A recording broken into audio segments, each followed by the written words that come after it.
The faint hum of the coffee machine and the soft clink of ceramic cups against the countertop were the only sounds that filled the otherwise quiet cafe. The kind of place where you could get lost in the steam of a cappuccino, in the warmth of the dim light, and in the hum of tired thoughts, as long as you didn't make eye contact with anyone. That's how I liked it. Quiet. Calm. Predictable. But that night, everything would change. I was wiping down the counter when I saw him. Them, really. A group of men, far too well dressed for a cafe like this. Their clothes didn't belong here, not in the way they carried themselves, not in the way they were glancing around as if they were looking for something, or someone. Their eyes were cold, sharp, too aware of every detail in the room. They didn't belong here. I tried to focus on my task, making sure I wiped down the counter for the 10th time in the last 5 minutes, but my eyes kept flicking back to them. I could feel the hairs on the back of my neck standing up. I knew something was wrong. The moment they walked in, the air shifted. It felt like the temperature dropped a few degrees, the warmth I was so used to now replaced by a suffocating chill. I wasn't a big talker. I was shy, kept to myself, and usually avoided confrontation. I liked being invisible, tucked away in the corner of this small cafe where no one noticed me. But tonight I couldn't look away. One of the men was particularly striking. He was tall, broad-shouldered, with short dark brown hair that looked almost black under the dim lights of the cafe. His eyes, blue, a cold, piercing blue, scanned the room with an unsettling precision. His gaze locked onto mine for a brief second, and I quickly averted my eyes, pretending to focus on the coffee machine. But my heart was pounding in my chest. I wasn't sure if he noticed, or if he cared. I tried to calm my nerves, but the tension in the air was palpable, suffocating. I should have just ignored them. I should have just kept my head down and done my job. But that was when it happened. That was when I saw the other man slip something into the back pocket of the person sitting across from him. Another man in a suit. And I saw the small glint of metal. A gun. My breath caught in my throat. I could feel my palms getting clammy. My stomach turned. I didn't know why they were here, or what was happening, but I knew I shouldn't be involved. I really shouldn't be involved. I turned to glance toward the door, already planning my escape in my head. I could slip out the back, call the police, and disappear into the night. I could pretend I saw nothing, heard nothing, and go back to my boring life. But I didn't move. My feet were frozen to the spot. The man with the blue eyes, he noticed. He turned his head, his gaze catching mine again, and this time, he didn't look away. His eyes narrowed, studying me for a long moment. I felt like he was reading me, like he could see through every protective wall I had built around myself. I tried to look away, but my legs wouldn't move. Panic started to rise in my chest, tight and painful, and I could feel my face flush with fear. I couldn't take my eyes off him, even though every instinct screamed at me to look away, to flee. A second later, there was a sharp sound, like a chair scraping against the floor. I saw the man with the gun stand up, his hand sliding into his jacket, his posture tense. The room seemed to hold its breath. "Are you sure she saw us?" the man with the gun asked, his voice low and dangerous. "I'm sure," the man with the blue eyes replied. His voice was smooth, but there was something deadly in the way he spoke. Something that made every inch of me quiver with unease. I didn't know what they were talking about, but I knew it didn't matter. They had noticed me, and now I was in trouble. I turned toward the back of the cafe, hoping against hope that I could slip away unnoticed. But the moment my foot stepped forward, I felt a strong hand grab my wrist. I gasped, spinning around, my heart racing.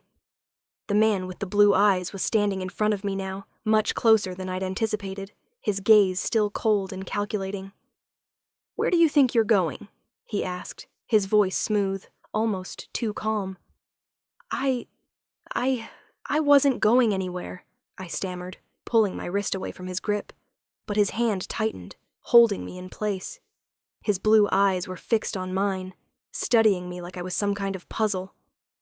"You saw something you shouldn't have," he said, his voice carrying an edge that made my stomach drop. "And now you need to come with me." I wanted to protest, to scream, to run, anything to get away. But the fear was suffocating. I could feel my heart pounding in my throat. "I didn't see anything," I said quickly, my voice barely above a whisper. "I don't know what you're talking about." He didn't respond immediately. He just watched me for a long moment, his gaze weighing me down, making it feel like I was suffocating under the weight of his scrutiny. Finally, he let go of my wrist, but only to slide his hand into his pocket, pulling out a small phone. He spoke into it in a low voice, his words harsh and clipped. "Bring the car around. We have to go." I froze. My stomach dropped. I had no idea what he was talking about, but I knew it wasn't good. Before I could even process what was happening, he grabbed my arm again, pulling me toward the door. The cool night air hit me like a slap to the face as we stepped outside. I struggled to pull away, but his grip was unrelenting. He was strong. He was dangerous. And I didn't stand a chance. "Please, just let me go," I whispered, my voice barely audible. But the man with the blue eyes just smirked, his gaze cold and merciless. "You're not going anywhere." And just like that, everything I knew about my life, everything I thought was safe, shattered in an instant. I didn't know what I was expecting when I saw him, but it wasn't this. I had seen him walk in, them, really, but it was him who caught my attention. The man in the dark suit who towered over everyone else in the cafe. His presence was too big for the small space, and even the dim lighting couldn't dull the way he stood out. He had short brown hair that looked dark under the lights, and eyes that were a piercing blue, too sharp, too cold. I couldn't stop staring at him, but I knew better than to hold eye contact for long. I thought I had escaped notice. I thought I was just another invisible person, tucked behind the counter, wiping down the same spot on the counter for the 5th time. I tried to focus on anything but the unsettling tension creeping into the room, but then his eyes locked onto mine. My heart skipped a beat, and I quickly looked down, my hands suddenly shaky, holding the rag too tightly. I couldn't breathe. His gaze wasn't just cold. It was sharp, like a knife that could cut through anything. I quickly turned my attention to the coffee machine, desperately trying to pretend I hadn't just been caught staring. I wasn't prepared for this. I wasn't prepared for him. He moved toward the counter with a calm that only seemed to make his presence more dangerous. I could feel his steps before I even saw him up close. He was too tall, too strong, too everything. There was something about him that made me feel small and powerless. His dark eyes never left me as he stopped just a few feet away. I could hear him speak, but it felt like his words were coming from far away. My heartbeat was too loud, drowning out everything else. I had to force myself to focus, to stay calm. "You saw something." His voice came, low and clipped, with an edge that made my stomach twist. I tried to swallow, but my throat felt dry, like I hadn't drunk anything in days. My mind was racing, trying to piece together what exactly he meant. What had I seen? What did he think I had seen? I couldn't think of anything. I hadn't seen anything. I couldn't have. Could I? I didn't. My voice wavered, and I hated how weak it sounded. My fingers were trembling as I tried to wipe the counter again, to distract myself, but it wasn't working. My hand slipped, and the rag caught the edge of the counter, knocking over a glass. It shattered on the floor. I flinched, the sound of the glass breaking piercing through my panic. "Please, just let me go. Please." I couldn't handle this. I couldn't handle him. He didn't flinch, didn't seem startled by my mistake. His eyes didn't leave me for a second, that piercing blue gaze locking onto mine again, studying me with something that felt more like an inspection than a conversation. My hands felt cold, my pulse too loud in my ears. "You saw something," he repeated, but this time, his voice softened ever so slightly. There was an undercurrent of something dangerous, something I couldn't quite place. I forced myself to speak, even though every part of me screamed to stay silent, to disappear. I didn't see anything, I swear. I just work here. I didn't see anything. I tried to sound convincing, but I knew I wasn't fooling anyone. Not him. His gaze hardened, and the air between us seemed to thicken. I felt it in my bones. He wasn't going to let me go. His next words were colder, sharper. "You're coming with me." My stomach twisted in panic. What? No. No, please, no. I wanted to scream, to run, to disappear into the walls of the cafe. I wanted to do anything that would make this go away. But he wasn't asking. He was demanding, and his hand closed around my wrist like a vice, pulling me toward him with an ease that made my body stiffen in shock. My heart raced in my chest, and I had to fight not to panic. I jerked back, trying to break free, but it was useless. His grip tightened, and I felt the heat of his hand, the force behind it. But I couldn't move. I was frozen in place. "Let go of me," I whispered, my voice trembling with fear. But it didn't make him stop. I tried again, pulling harder this time, but he didn't even flinch. "You saw something you weren't supposed to see," he said, voice low and calm. "That's a problem." He didn't seem angry. He was just matter of fact. Like this was just something that needed to be fixed. Like I was just an obstacle he had to move. His eyes never wavered from me, as if he were reading every thought I had, every fear, every inch of panic rising in me. I wanted to scream again, wanted to get away from him, but the moment I opened my mouth, I realized I didn't know how to ask for help. No one was going to help me. I was alone. The door was only a few feet away, but it felt like miles. I tried to twist my wrist out of his grip again, but it only made him pull me harder toward him. I could hear my breath coming out in shallow gasps, and my skin felt clammy, the world around me starting to blur with the rush of adrenaline. "Please, just let me go," I whispered, more to myself than to him. But he didn't answer. He just kept walking, pulling me along with him like I weighed nothing. The outside air hit me like a slap to the face. The night was cold, and for a moment I felt like I could breathe again, but it was a false sense of relief. Before I could make another attempt to get away, the sound of a car pulling up broke through the night. The black SUV was parked right outside, waiting for him, waiting for me. He opened the door and pushed me inside without saying another word, his hand still gripping my wrist with an iron-like hold. As I slid into the back seat, the door slammed shut, sealing me in the darkness with him. I was trapped, and I had no idea what was going to happen next. The car ride felt like it lasted an eternity. I sat stiffly in the back seat, my body pressed against the cold leather, my hands trembling on my lap. The faint hum of the engine was the only sound, but it felt like the world was spinning around me, like I was trapped in a strange, suffocating silence I couldn't escape from. I glanced out the window, hoping to make sense of where we were going, but the city lights blurred into a streak of neon, the buildings unfamiliar, too tall, too imposing. I had no idea how far we had driven, but I was sure it wasn't good. His hand never left my wrist. The man in the front seat, one of his men, I assumed, kept his eyes on the road, but I could feel his gaze flicking to me in the rearview mirror every now and then, like I was some kind of puzzle he couldn't quite figure out.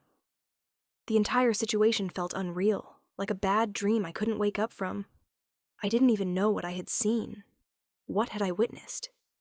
I barely remembered anything except for the vague flashes, the suit, the gun, the way the men spoke so quietly, so intentionally.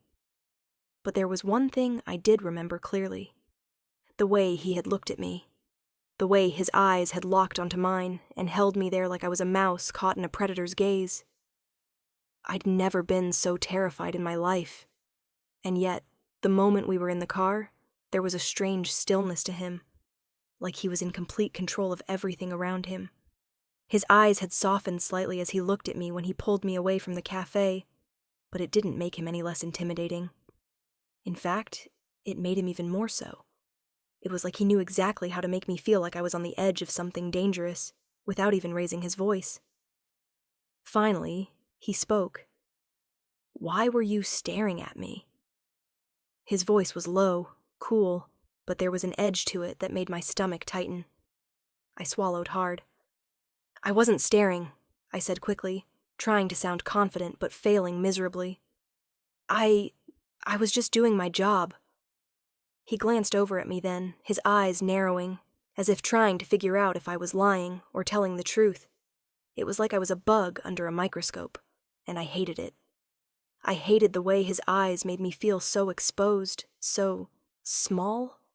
"You were staring," he said flatly, his lips twitching slightly as if amused. "Why?" "I wasn't," I repeated, my voice quieter this time. I couldn't believe I was arguing with him. This man who had literally grabbed me and dragged me out of my own life like I was nothing. But something about the way he was looking at me made me defensive. I wasn't sure if I hated that, or if it was just my natural reaction to being completely out of my element. He didn't respond immediately, and the silence stretched between us again. I focused on the faint hum of the tires against the pavement, trying not to think too hard about where we were headed. I tried to steady my breathing, but it was hard, when I felt like I was being suffocated by everything around me. The car slowed as we approached a large gated mansion. The gates opened automatically, and we drove up the long driveway. I barely had time to process it before the car came to a stop in front of the grand entrance. The building loomed before me, dark and imposing, like it was some sort of fortress. My heart pounded in my chest, and I could feel my stomach twist again. This was it. This was where I was going to be trapped. The man in the front seat turned around and glanced at me, his expression unreadable. I could barely make out the flicker of something in his eyes. Perhaps it was pity, or maybe just curiosity, but it only made me feel more uncomfortable.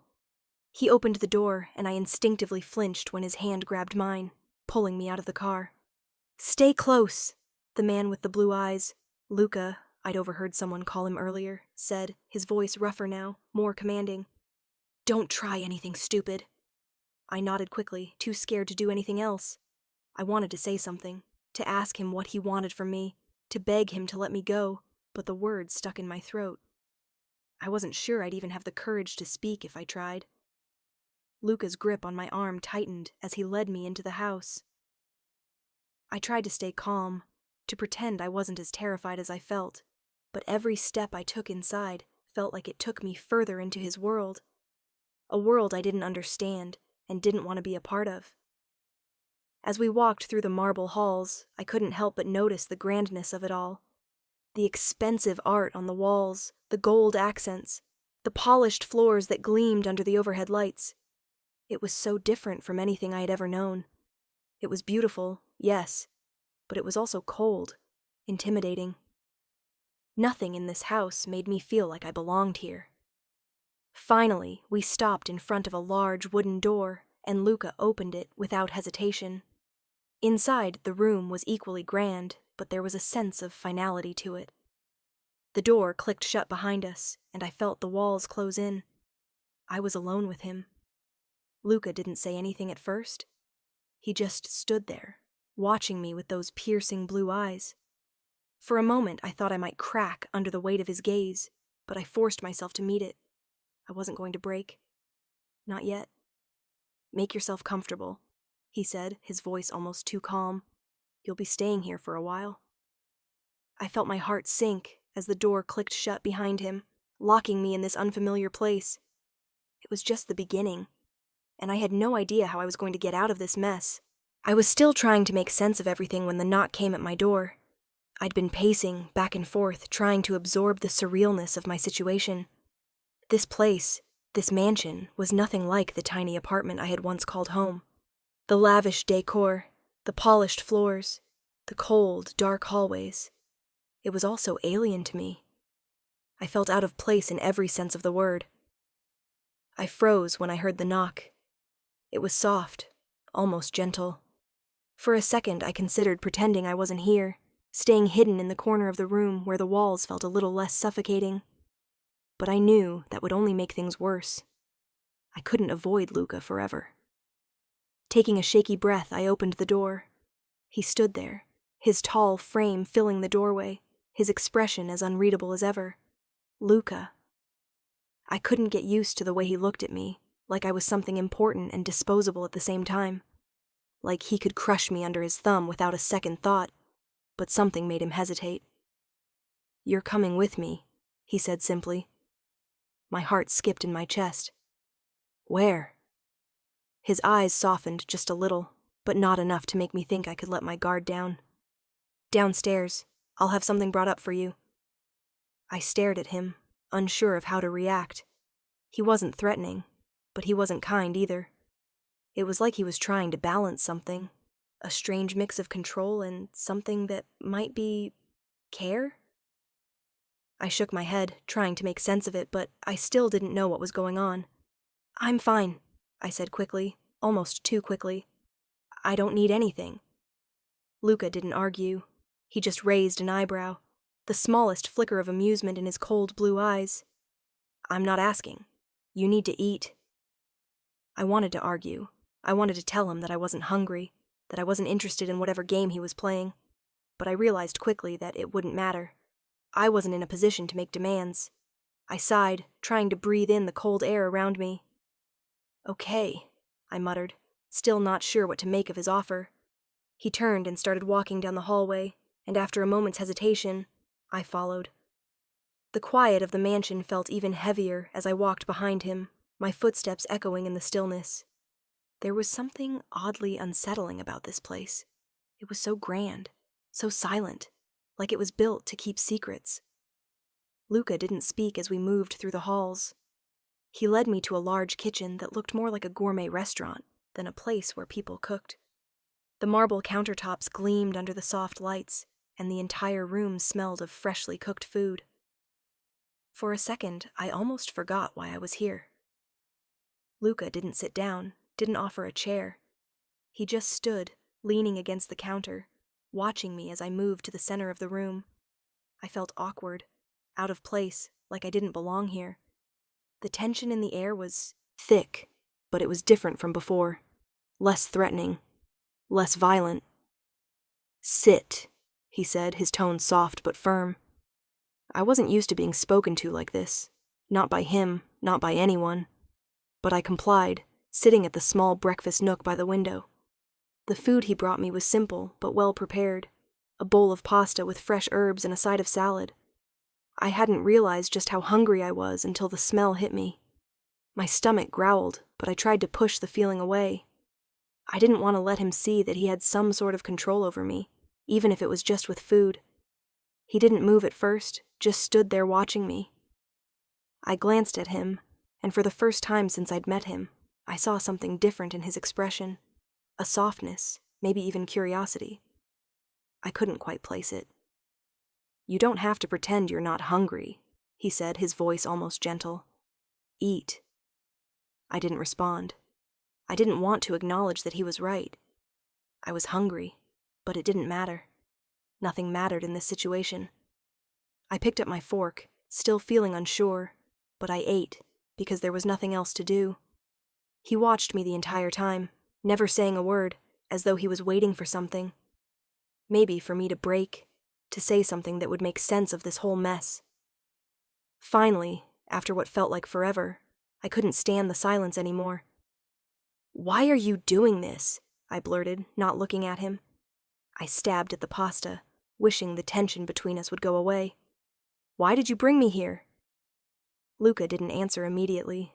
He just stood there, his eyes narrowing slightly, as if he was considering his words carefully. "Because you saw something," he said at last, his voice low but steady. "And you're not going anywhere until I know you won't talk about it."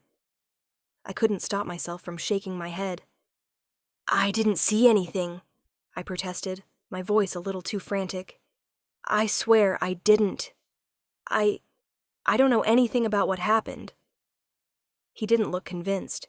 He stepped closer, and for a moment I thought he might say something else, but then he just sighed, his expression softening ever so slightly.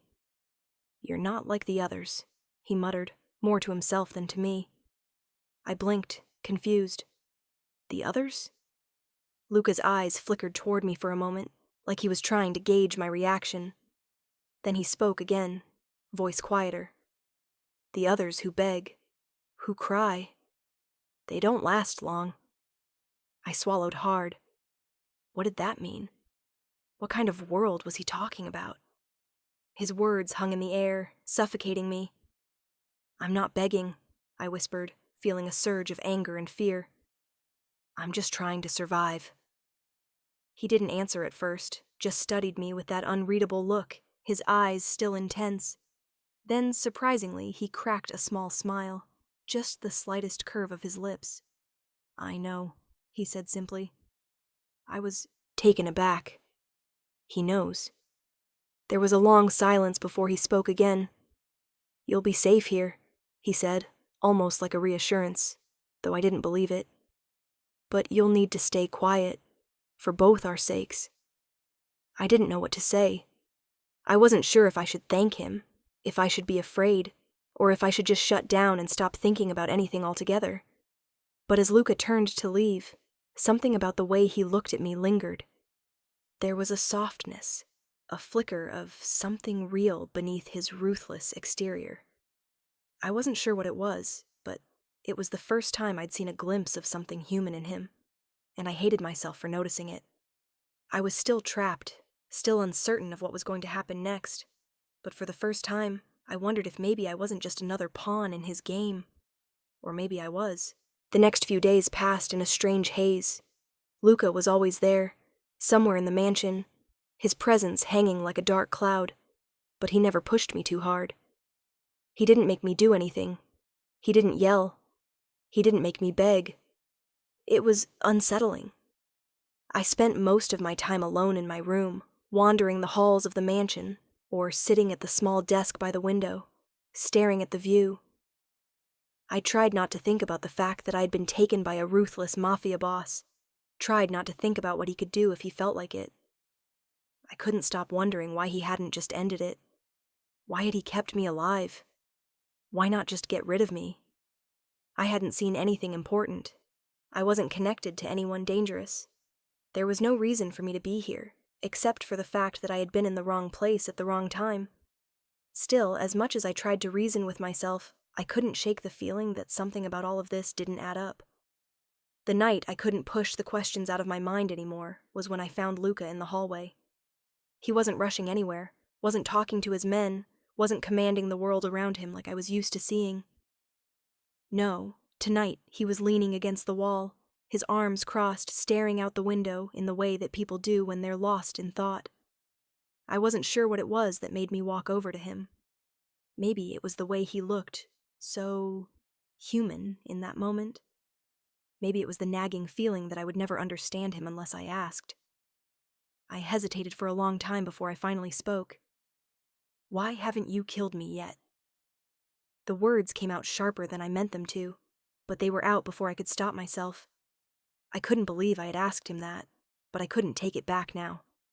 I just stood there, waiting for some kind of answer, unsure of what he would say. Luca turned his head slowly, his eyes meeting mine with an unreadable expression. He didn't look angry, didn't look annoyed.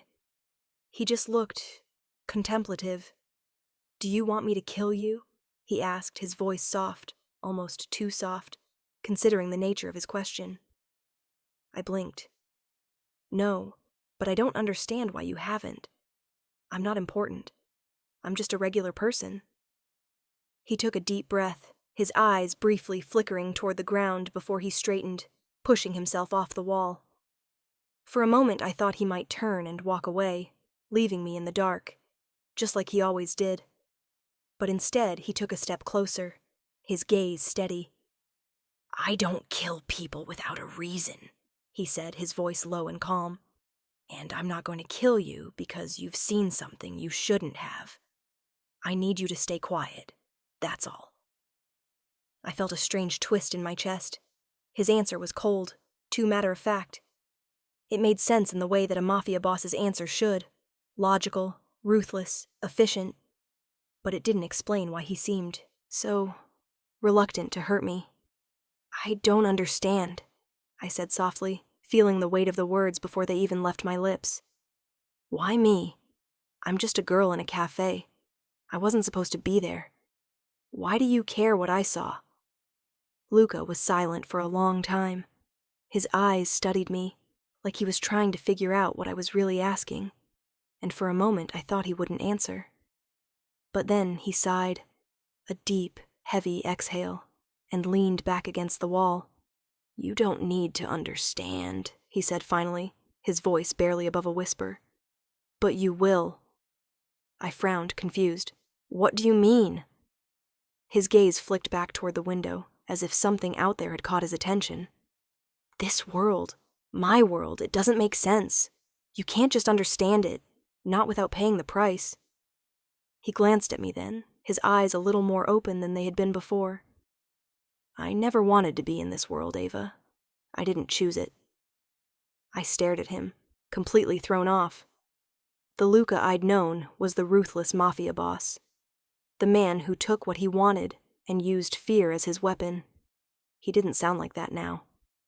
"You didn't choose it?" I asked almost incredulously. "No one chooses this life," he muttered, his tone bitter.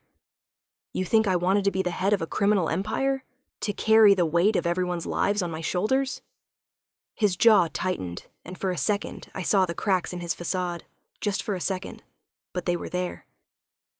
I was forced into this, like a lot of people in this world.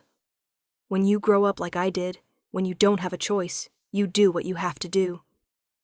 His words hit me harder than I expected. I thought I had it bad, living paycheck to paycheck, working a dead-end job, not knowing what would happen next. But this was different. His voice, low and raw, carried a truth that I didn't know how to respond to. "You're not the person you want to be," I said quietly. It wasn't a question. It was an observation.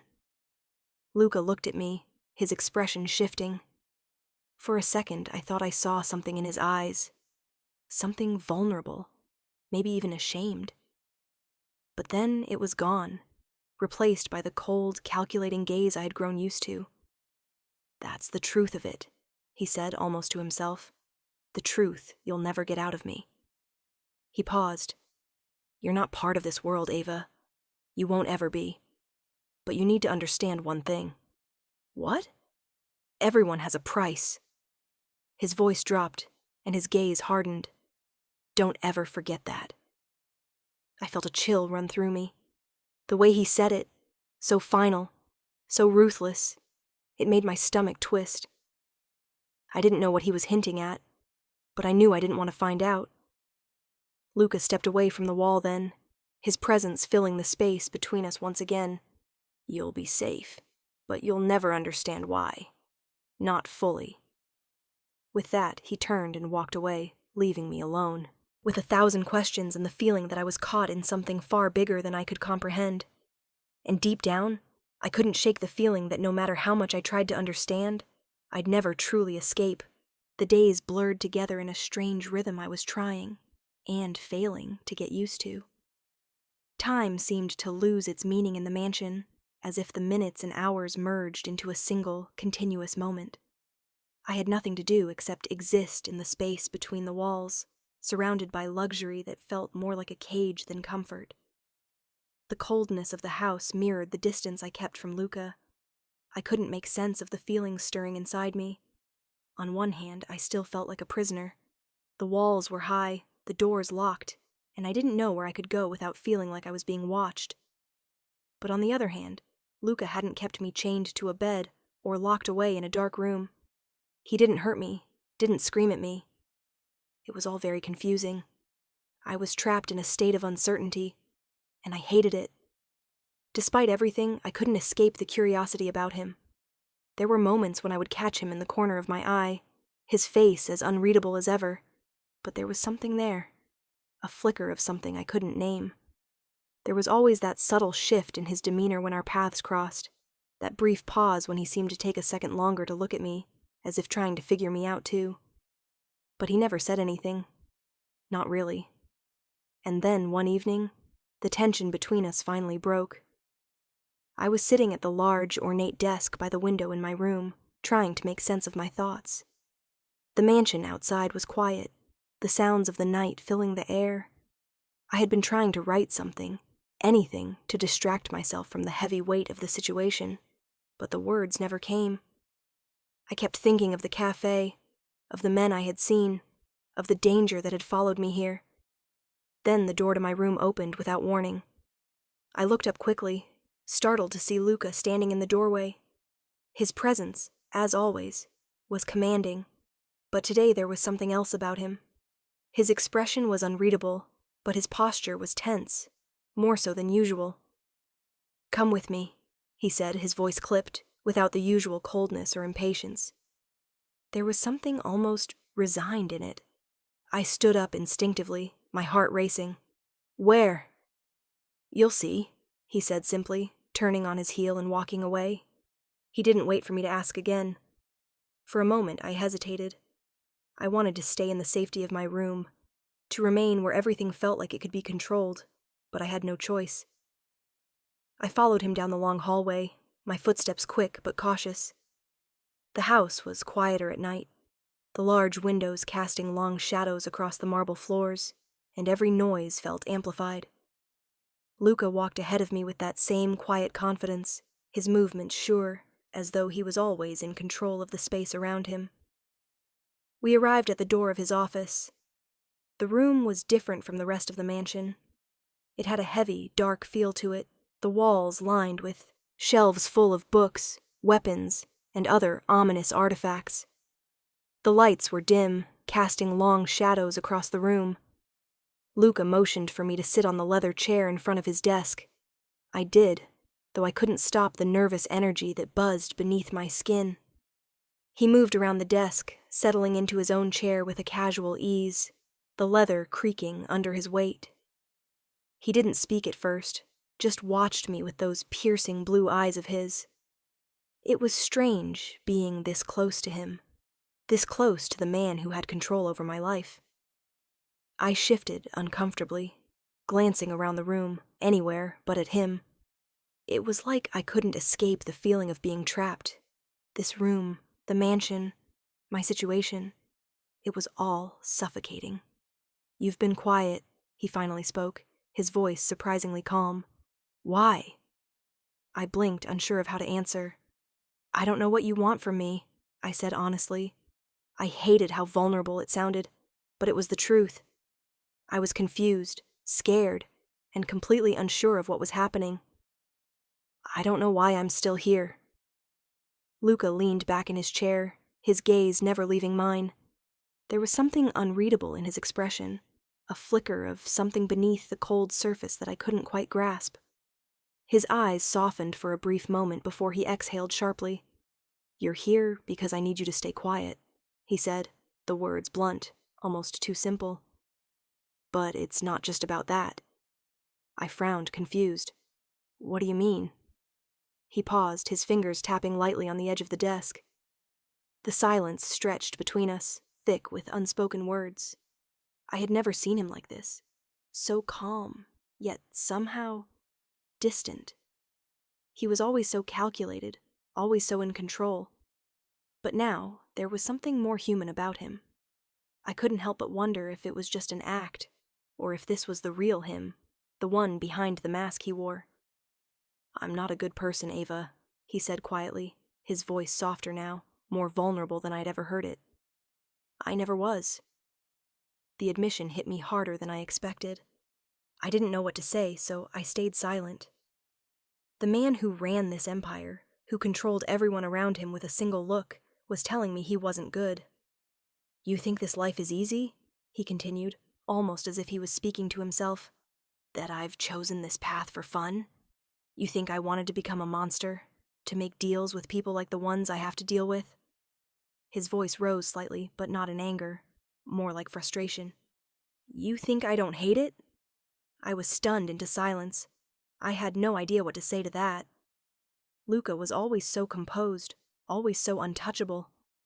I had never imagined that someone like him would feel regret, would feel trapped by the life he was forced into. He looked at me then, his expression hardening once again. This world isn't something I'm proud of, but it's all I've known. It's the only thing I can control. And now you're a part of it, whether you like it or not. The words stung, but I understood. I wasn't part of this world, not really. I never had been.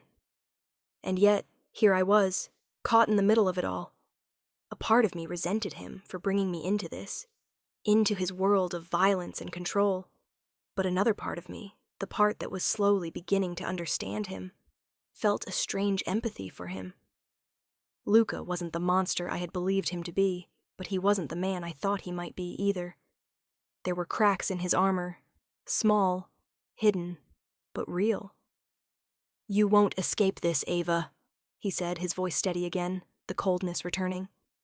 "But you can stay out of my way. That's your choice." The tension in the room grew heavier, but it wasn't the kind of tension that came from fear. It was something else, something more complicated. I nodded, unsure of what to say. I didn't have any answers. I didn't know what the future held, didn't know if I could trust Luca, or if he would ever let me go. But one thing was clear. The more time I spent with him, the less I understood what was really happening. And that terrified me. The days were becoming harder to distinguish. Time moved in strange, slow waves, dragging me further into Luca's world with every passing minute. He didn't treat me with the brutality I had imagined, but there was always that underlying tension, that unspoken understanding that I was still a prisoner. I didn't belong here. Despite the coldness in Luca's eyes whenever he looked at me, there was something almost protective about him, like he was watching over me, but not because he cared, because he had to. It was his job to control, to keep things in line. That's what I told myself anyway. That's what I had to tell myself, because the alternative, letting myself believe that Luca might actually care, was too much to handle. I was starting to get used to the grand, empty halls of the mansion. I still didn't feel comfortable, but I was learning to navigate the place. I avoided Luca as much as possible. He was always busy, always surrounded by his men, and I tried to keep myself out of the way.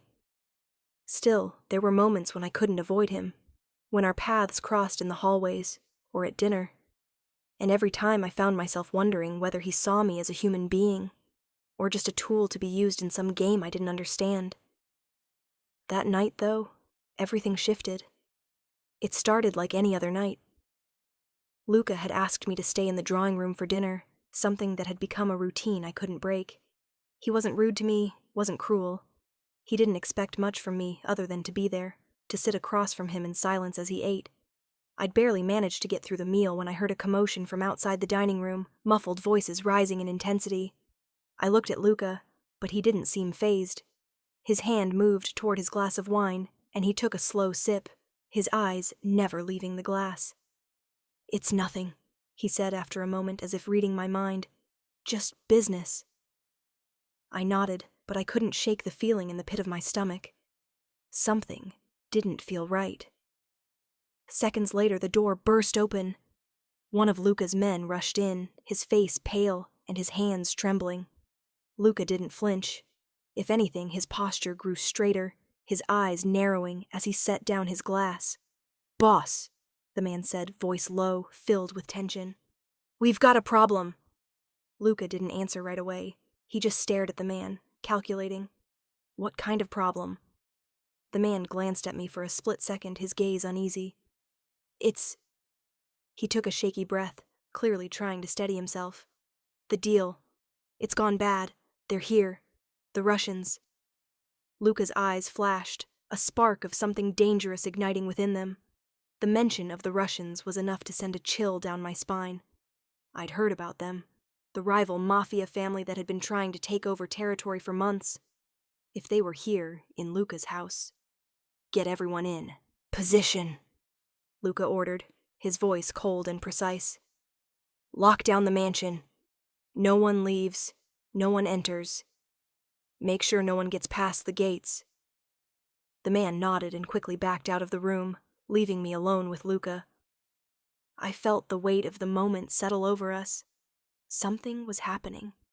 Something that was far bigger than me. something dangerous. "What's going on?" I asked before I could stop myself. The words felt strange coming from my mouth, like I shouldn't be asking. But I needed to know. Luca's gaze shifted toward me, his expression unreadable. For a moment, I wondered if he would tell me to shut up or push me away. But instead, he gave a small, almost imperceptible sigh. "We've been dealing with the Russians for months," he explained, his tone surprisingly calm. "They've been trying to move in on our territory. Tonight's the culmination of all that tension. If they're here, it's not just about business. It's personal." I stared at him, my mind racing. But why are they here? Why now? Luca's lips tightened, his jaw clenching. "They think they can take everything. But they're wrong." The certainty in his voice unsettled me. He wasn't just confident, he was certain. And that certainty scared me more than any threat I'd ever faced. I stood up, my heart pounding. "What do you want me to do?" His eyes locked on mine then, an unreadable intensity in his gaze. For a moment I felt like I was drowning in the weight of his stare. Then he gave a small shake of his head. "You're staying here. Safe. Don't move." His command was final, but there was something in the way he said it. Almost like he didn't want me anywhere near what was about to happen. I swallowed hard, feeling the sudden shift in the atmosphere. This wasn't a game anymore. There were no more rules. Luca stood and walked toward the door, his hand gripping the handle before he turned back to look at me. "Stay out of sight," he said, his voice low and steady. "Do not leave this room." I nodded, but I wasn't sure if he was giving me a warning or a command. Maybe both. He stepped out of the room, leaving me alone once again in the eerie silence that had descended over the mansion. The minutes stretched into what felt like hours. I sat there, my nerves humming, my thoughts running wild. I kept thinking about the Russians. What if something happened? What if I was caught in the middle of it? I didn't know how long I'd been sitting there when the gunshots started. The sound was so sharp, so violent that I jumped, my heart lurching in my chest. I could hear the shouting now, the clash of voices from outside the door, the urgency, the anger. I could feel the air grow heavier, the house shaking with the weight of what was happening. The door slammed open again, and this time, it was one of Luca's men. He didn't even seem to notice me as he quickly entered the room. "Get down!" he snapped. "Now!" I barely had time to react before the man grabbed my arm, pulling me toward the floor, pressing me into the shadows. Everything inside me screamed to fight, to get away, to do something. But I didn't. I stayed where I was, trembling, listening to the chaos unfolding just outside the room. I could hear voices shouting, the unmistakable sound of feet pounding across the marble floors. And then, the loud crack of gunfire. It felt like the whole house was trembling with every shot. I squeezed my eyes shut, wishing I could disappear, wishing this nightmare would end. But it didn't. The door slammed open again, and this time, Luca was there, his face set in a grim expression. Blood stained his shirt, but he didn't seem to notice. "Stay here," he ordered, his voice fierce. He didn't even look at me as he stepped forward, his hand reaching for a gun on the table next to him. His men were already in motion, but it was clear that things were spiraling out of control. The Russians weren't just here for a business deal. They had come for war. And Luca wasn't backing down. I stayed in the shadows, my breath coming in shallow gasps, knowing that the real battle was only just beginning. And I was stuck in the middle of it. The chaos outside the room intensified, echoing through the walls of the mansion. The gunfire had stopped, but the tension in the air was thick, almost palpable. Every sound, from the pounding footsteps of Luca's men to the muffled shouts, felt like it was happening just a few feet away, even though I knew the action was on the other side of the door. I had no idea how much time had passed since Luca had ordered me to stay hidden. Minutes? Hours? It didn't matter. Time seemed to stretch in the silence, broken only by the noise of the fighting and the ever-present hum of fear inside me. I was trapped. And in this moment, I knew that I wasn't just stuck in the mansion physically. I was also tangled up in the danger surrounding Luca and his world. I couldn't avoid it. I couldn't pretend I was safe anymore. And somehow, I felt like I didn't even know who I was anymore either. I crouched in the shadows, my hands pressed against the cold floor, trying to steady my breathing. I wanted to run, wanted to burst out of this room and find some way to escape the violence outside, but there was no way out. The mansion had turned into a fortress, and the people inside it were ready to protect it at all costs. The door creaked open. I froze. Luca's figure filled the doorway. He stood there for a moment, just watching me. His face was streaked with blood, his suit disheveled, but he wasn't worried. He wasn't panicked. If anything, his posture was as calm and controlled as ever, despite everything that had just happened. His eyes flicked over to me, and for a split second, I thought I saw something there. Something softer, like a flicker of concern, before it was buried again beneath that icy mask of his. "You should stay down," he said, his voice low and steady. "It's not over." I didn't answer. I didn't know what to say to that. My mouth felt dry. I just nodded, too afraid to speak, my heart still pounding from the violence outside. His presence, his very being, was a reminder of just how much danger surrounded us. Luca stepped into the room, shutting the door quietly behind him. He walked over to the desk, his steps heavy and deliberate. It was as though he was trying to appear unaffected by the battle, unaffected by the fact that his men were out there, fighting for their lives. But I could see the faint tremor in his hands as he ran them through his hair. There was a shift in the air, something that wasn't there before. I could feel it. Luca, the man who had always been the untouchable Mafia boss, was shaken. For the first time since I'd met him, I saw him as something more than the dangerous figure who ruled his world with ruthless precision. I saw a man who was, for the first time, losing control.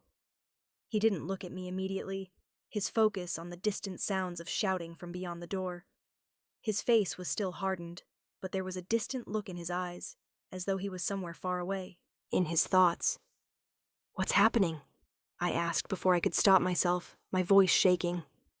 I didn't want to sound like a scared child, but I couldn't hold it in anymore. I needed answers. Luca's gaze flicked to me briefly, his eyes narrowing as if weighing whether or not to answer. But he did, his voice as calm as before, though there was a slight edge to it now. "They're trying to break in," he said, his words clipped. "They've crossed the line. They know what they're dealing with now." I swallowed hard. The Russian Mafia, his rivals, hadn't just come for business. They'd come for a fight. A deadly one. And they weren't going to stop until they got what they wanted. "Will they win?" I asked before I could think about it. The words slipped out in a whisper, barely audible. Luca's eyes met mine then, really met mine, for the first time in what felt like forever. There was something in his gaze that made my heart race, a mix of cold calculation and, was it? Concern. It wasn't fear, not exactly, but it was close. "No," he said firmly. "They won't win, but they will try." I couldn't stop the shiver that ran down my spine. I knew Luca was powerful. I knew he wasn't someone who took failure lightly. But the fact that he was speaking with such conviction told me that the battle outside wasn't just a fight for territory. It was personal. Luca wasn't just defending his empire. He was defending something deeper, something that only he understood. I didn't have time to ask what that something was, because in the next instant the door burst open again. The sound of gunfire was loud, immediate, and it made me flinch, instinctively pushing myself closer to the wall, my heart in my throat. Luca was already moving, his expression hardening once more. In the space of a second, he became the man I knew, focused, ruthless, and completely in control. He pulled a gun from the desk drawer and checked the chamber quickly, his eyes scanning the room as though calculating every possible outcome. "Stay here," he commanded without looking at me. "I mean it, Ava." I nodded automatically, my pulse hammering in my ears. I didn't know what else to do. But just as Luca was about to step toward the door, something inside me shifted. I couldn't stay hidden, couldn't be a passive spectator anymore. Before I could talk myself out of it, I stood. Luca paused, his gaze snapping to me, his eyes hardening in an instant. "I told you to stay." "I'm not just going to sit here," I interrupted, my voice louder than I expected. "This isn't just your fight, Luca. You're not the only one who's stuck in the middle of this." There was a tense silence between us, like the air itself was holding its breath. He didn't speak right away, his eyes searching mine. I had no idea what he saw there, but something shifted. Just a little. Finally, he lowered his gun, the tension in, his shoulders easing just slightly. "Fine," he said, his voice still calm but laced with something else. Something softer, maybe even reluctant. "But you stay behind me." I nodded quickly, not trusting my voice. He turned back toward the door and I followed, my heart racing with every step. We moved silently through the halls of the mansion, each creak of the floorboard beneath my feet making my pulse spike. I had no idea what would happen next, no idea how much danger we were really in, but I couldn't stay locked in that room anymore. I had to know where I stood in all of this. In his world. Luca opened the door to the hallway, and the sounds of the fight became louder, closer. But there was something in his posture now, a sense of purpose, as if he wasn't just trying to protect his empire. He was trying to protect something else, too. I followed him, my eyes focused on the back of his figure, and for the first time, I wondered if I had underestimated Luca in ways I wasn't ready to admit. The sound of gunfire had faded into the background by the time Luca and I reached the center of the mansion. The fight was still ongoing, but the further we walked into the heart of the house, the more controlled the chaos felt. Luca moved with purpose, his steps calculated, his expression unreadable. I walked just behind him, trying to keep up, my heart pounding in my chest, the weight of what was happening hanging heavily between us. The hallway was dimly lit, the polished floors reflecting the soft glow of the chandeliers above. Despite the violence happening just beyond these walls, there was something oddly serene about this part of the house, like a strange juxtaposition to the battle that was unfolding outside. I kept my head down, staying close to Luca, my breath shallow, trying not to make a sound. I hadn't planned on coming with him, hadn't planned on being a part of whatever he was about to face. But there was something inside me, a sense of urgency that pushed me to follow. It wasn't just curiosity. It was something deeper, something that had been stirring inside me ever since I first set foot in this house. Luca stopped at a door halfway down the hall, his hand resting on the handle. He glanced over his shoulder at me, his gaze sharp, his eyes narrowing slightly as if evaluating whether I should be there. "I told you to stay hidden," he said quietly, his voice low and controlled. "I'm not going anywhere," I answered, my tone matching his. There was a flicker of something in his eyes, something unreadable, but he didn't say anything else. He just opened the door and stepped into the room. I hesitated before following. I wasn't sure what I was expecting, but what I found was something I hadn't anticipated. The room was a war room of sorts. A large oval table in the center of the room was surrounded by maps, documents, and weapons. Several of Luca's men were already there, standing by the table, eyes flicking nervously toward the door as they prepared for what was coming next. The air was thick with tension, and I could sense the weight of the decision-making in the room. Luca moved quickly, his presence demanding attention without a word. As he approached the table, the men stood straighter, their eyes focused on him. He didn't acknowledge them immediately. Instead, he took a deep breath, scanning the room before turning his gaze to the large window at the far end of the room. Outside, I could hear the faint sounds of shouting, of movement. The battle was still happening, but here, in this space, the focus had shifted. They were planning, adjusting, readying themselves for whatever came next. "You're going to be fine," Luca said, not looking at me, his voice steady. But there was something about the way he said it that made my heart skip. It wasn't a typical command. It wasn't a casual dismissal. It felt like he meant it. I couldn't help but look at him. The Luca I had known was the Mafia boss, the one who controlled everything, who kept his emotions locked away behind cold eyes. But now, standing here, I saw something different in him. There was a crack in the wall, a small opening that I could see through, if only for a moment. There was a vulnerability in his posture, a trace of uncertainty in the way he moved. "I don't want to be here," I said quietly, my voice barely above a whisper, but loud enough for him to hear. I wasn't sure if it was fear or frustration that made the words slip out, but there they were, hanging in the air. Luca finally turned to me then, his eyes meeting mine. The weight of his gaze was heavy, but it wasn't just cold. It wasn't the same as it had been before. There was something there, something more than I'd ever seen. "You're not a part of this," he said softly, but the words were hard, like they carried more weight than they should have. "This life, it's not for you." The way he said it, his voice low and heavy, hit me in a way I hadn't expected. It wasn't just an order. It wasn't just him telling me what I should do. It was something deeper, something that felt like a warning and a plea all at once. He didn't want me here. He didn't want me involved in this world, this life.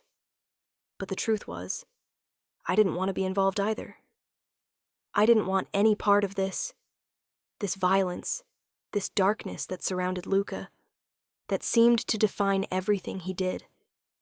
But there was no escaping it. Not now. "I didn't ask for this," I whispered, the words slipping out before I could stop them. "I didn't ask to be here." Luca didn't answer right away. His gaze softened for a brief moment, his eyes scanning my face as if searching for something he wasn't ready to acknowledge. I could feel the tension between us, like the air itself had thickened, and for a fleeting second it felt like everything had stopped, like the world outside didn't matter anymore. But then the moment passed. He turned away, his focus shifting back to the men gathered around the table. "We deal with this now," he said, his voice steady, once again taking control of the situation. "No more mistakes." But I couldn't shake the feeling that there was more he wasn't saying, more he wasn't letting me see. I stood there, my mind swirling with questions, with confusion, with that strange ache I couldn't place. But I knew one thing for sure. I had crossed a line. There was no going back now. Whether I liked it or not, I was in the middle of this fight. And maybe, just maybe, Luca didn't want me there. But he was stuck with me. We both were. As the men began discussing their next move, my eyes flicked to Luca, still standing at the table, his back to me. I couldn't help but notice the slight tension in his shoulders, the way his hands tightened around the edges of the map. For a moment, I saw him, really saw him. Not as a Mafia boss, not as the ruthless leader who ruled his world with an iron fist, but as a man who was caught in a fight he couldn't escape. A man who had been shaped by forces beyond his control. And suddenly, everything I thought I knew about Luca, everything I had believed about him, shifted. He wasn't just the monster I had feared. He wasn't just the villain in my story. He was something more complicated, more broken than I had ever imagined. But I couldn't tell him that. I couldn't tell him I saw through the cracks, because if I did, I'd be admitting something I wasn't ready to face. And for the first time, I wondered if I was the one who had been wrong about all of this. The fight wasn't over, but the chaos had shifted into something darker. The Russians weren't backing down, and neither was Luca. Every room of the mansion felt like a war zone, the walls closing in on me as the violence outside intensified. The air felt thick with tension, and despite the cold air seeping in from the cracks in the windows, I couldn't seem to cool the heat rising inside me. Luca had ordered everyone into a defensive position, and I had no choice but to stay put, hovering in the shadows of the war room. I wasn't sure what I was supposed to do. I wasn't part of this world, and I wasn't built for this kind of life. But I was here, caught in the middle of it all. I sat at the corner of the long conference table, trying to stay out of the way as Luca and his men discussed their next move. They spoke in code, words I didn't fully understand. It wasn't just strategy. It was personal. The anger between Luca's crew and the Russians was palpable, and I knew this wasn't just a territorial dispute. It was a fight for power, control, and something deeper than that. Luca moved from one side of the room to the other, checking in with his men, giving orders. He was the center of everything, his presence a constant force of command. Every word from his lips carried weight. There was no hesitation, no doubt in his decisions. But something in the way he carried himself had shifted. It was subtle, but I noticed it. He wasn't as sure of himself anymore. Something was gnawing at him, something I wasn't privy to. And despite myself, I couldn't help but wonder if I was part of it. The door to the war room slammed open again, and Luca's second-in-command, Marco, stepped inside. His face was bloodied, his shirt torn, but he still carried himself like a soldier, ready for battle. "Boss," Marco said, his voice strained.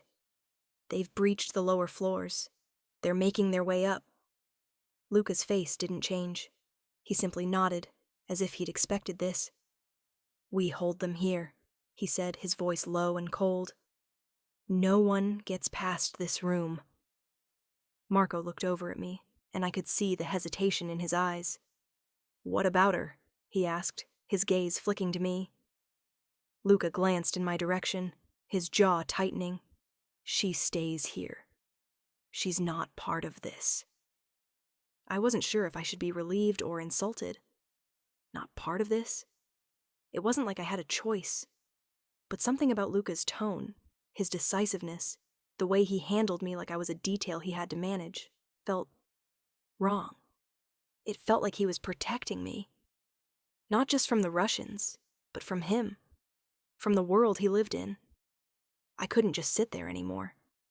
I wasn't going to be a passive observer in his war. I needed to understand what was going on, what had changed. So, despite his clear command, I stood up. "Luca," I said, my voice sharper than I meant it to be, "I don't want to stay hidden. I need to know what's happening. I need to understand." Luca's gaze snapped to me, his eyes narrowing, like he'd just realized I was no longer going to be easily controlled.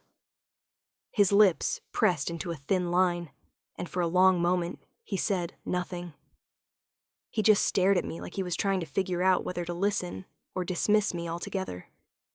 "Do you think you can change things by knowing more?" he asked, his voice quiet but deadly. "This isn't a game, Ava. You don't get to play in this world." I could feel the walls closing in. His words hit harder than they should have. I didn't belong here.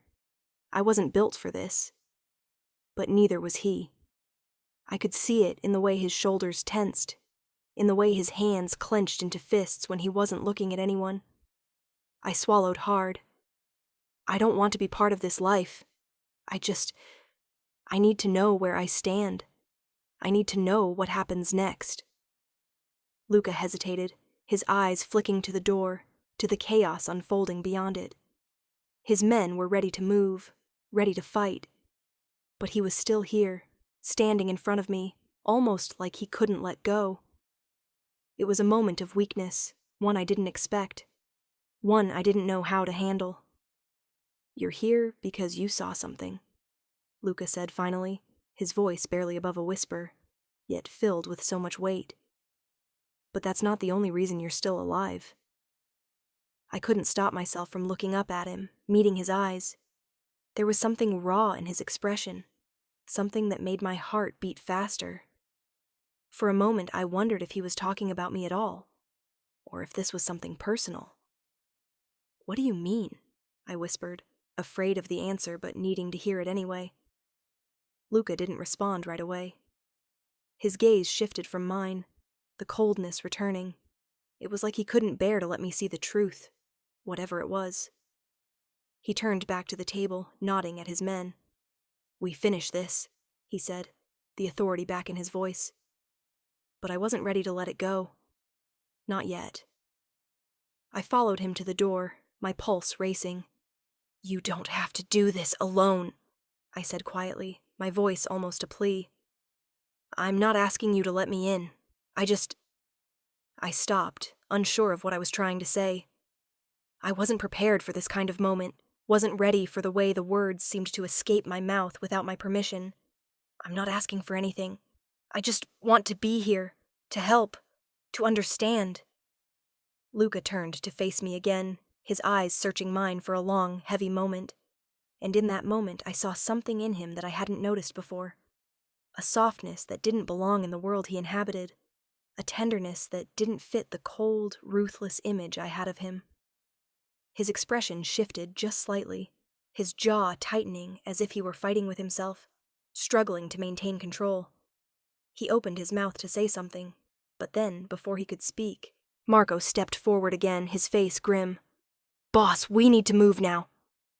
Luca's gaze flicked to Marco, then back to me. For just a second he seemed torn. The battle outside was growing fiercer, and there was no time for anything but action. But there was something else behind his eyes. A hesitation, a thought that I couldn't quite decipher. "Stay out of the way," Luca said, his voice low and steady. But there was something there, something real in the way he said it, something that wasn't just a command. It was an unspoken acknowledgement, a silent agreement. I nodded, my heart racing. I didn't know what this meant, but I felt like something had shifted between us. Maybe it was just a momentary weakness. Maybe it was a decision that would change everything. But whatever it was enough to make me feel like, for the first time since I'd been thrown into his world, I wasn't just an outsider. I was a part of it, whether I liked it or not. The next few hours passed in a blur of movement and adrenaline. The mansion, once a place of grandeur and silence, had become a battlefield. The sounds of gunshots, shouting, and the screeching of heavy boots against marble floors filled the air, pushing against the walls of the house, bending everything that had once felt stable and predictable. Luca was in his element. I could see it in the way he moved, the way his men looked to him for direction. He was a commander, not just by title, but by instinct. Everything about him screamed power, control, and the cold calculation of a man who had lived his entire life in this world. And yet, I couldn't stop noticing the cracks. Those subtle moments when the man beneath the Mafia boss surfaced. The moments when he wasn't just an untouchable leader, but a person trapped in the same chaos I was. I'd followed Luca as he moved through the mansion, staying just behind him like a shadow. He didn't tell me to leave, didn't push me aside, though I knew that's what I should have done. I should have stayed in the room, out of the way, hidden from the violence outside. But every instinct in me told me I couldn't stay hidden any longer. I couldn't just be a bystander. We reached the grand staircase, where several of Luca's men were stationed. I could see them through the half-open door, crouched low, ready to defend. I moved to follow Luca, but one of the men, Carlo, held up a hand, stopping me. "Stay back," Carlo ordered, his eyes narrowing as he looked me over. "It's too dangerous." Luca's voice, smooth but firm, cut through the tension. "She's with me," he said, his gaze never leaving the battlefield outside. Carlo looked between the two of us, his hesitation brief, before he nodded and stepped aside. I hadn't expected Luca to stand up for me like that. Not after everything that had happened, not after the way he had been treating me like a liability, something to protect but not acknowledge. But in that moment, something had shifted. I wasn't sure what to make of it, but I couldn't deny that it felt significant. Luca moved quickly, taking a position near the door. His sharp eyes scanned the surroundings, his body tense, ready for whatever came next. I stayed near the back, my body pressed against the wall, trying to stay out of the way. The tension in the air was thick enough to choke me. The sound of footsteps echoed down the hallway, and I knew the Russians were getting closer. "You'll be fine," Luca said, his voice low but steady, as he looked at me for a brief moment, his expression unreadable. Just stay behind me. Don't move unless I tell you to. I nodded, not trusting myself to speak. My heart was racing, my mind clouded with everything that was happening. I wanted to say something, to ask him what came next, to understand what he was thinking. But I couldn't. I was caught between fear and something else, something that I didn't understand, something that kept me rooted to the spot, just a few steps behind him. The door to the hallway opened fully, and the sound of voices grew louder, closer. The Russians had arrived. The tension in the room reached a boiling point. My heart thudded in my chest, my hands cold and clammy, but I forced myself to breathe, forced myself to focus on the present. I wasn't just a helpless bystander anymore. I wasn't just here because I had seen something I shouldn't have. I was here because I chose to be. I was here because I wanted to understand, even if it meant putting myself in the line of fire. Luca gave a subtle nod to his men, and the room went silent, every person in it poised for action. I could feel it, the anticipation, the almost unbearable stillness before the storm. Then, without warning, the first shot rang out. The men reacted immediately, pushing forward, returning fire with ruthless precision. Luca stayed calm, his movements fluid, his decisions made before the shots had even hit. He was a machine, moving in sync with the chaos, the lines of command and defense clear in his mind. It was like watching a conductor lead an orchestra, every move intentional, every decision calculated. But there was something else in the way he moved, something I hadn't noticed before. There was a hesitation, a split-second pause before each move, a glimpse of uncertainty that I couldn't ignore. It was as if, for a brief moment, Luca wasn't just the Mafia boss. He was a man who knew the cost of his choices, who understood the weight of what was at stake. I stayed close, my heart pounding, every fiber of my being focused on Luca, on the men around us, on the violence that had come to define this world. But there was one thing I knew for sure. Luca wasn't doing this just for power, just for control. He was doing it to survive, to protect whatever mattered to him. And maybe, just maybe, I was starting to matter to him too. The fight lasted for what felt like an eternity, but it wasn't over yet. We had pushed back the Russians for now, but the mansion had become a battlefield. Bodies, blood, and chaos had become a part of the mansion's once immaculate walls. It wasn't just about territory anymore. It was about survival, a fight that would go on until there was no one left standing. Luca was still moving, commanding, leading. But every time I looked at him, I saw something different, something hidden beneath the ruthless exterior. His gaze was sharper now, focused, but there was something in his eyes, something that wasn't just cold calculation. He wasn't just the Mafia boss. He wasn't just the monster I had imagined him to be. He was someone else, too. Someone who had been shaped by this life, by the violence, by the decisions he had been forced to make. And I saw it, in that fleeting moment, in the way his eyes met mine as he scanned the room. He wasn't invincible, and maybe neither was I. When the last of the Russians had been taken down and the sound of gunfire faded, Luca stepped back into the center of the room. His chest rose and fell with each breath, his face streaked with dirt and blood, but his posture was still unbroken. He was the picture of control, the Mafia boss who had once again proven his power.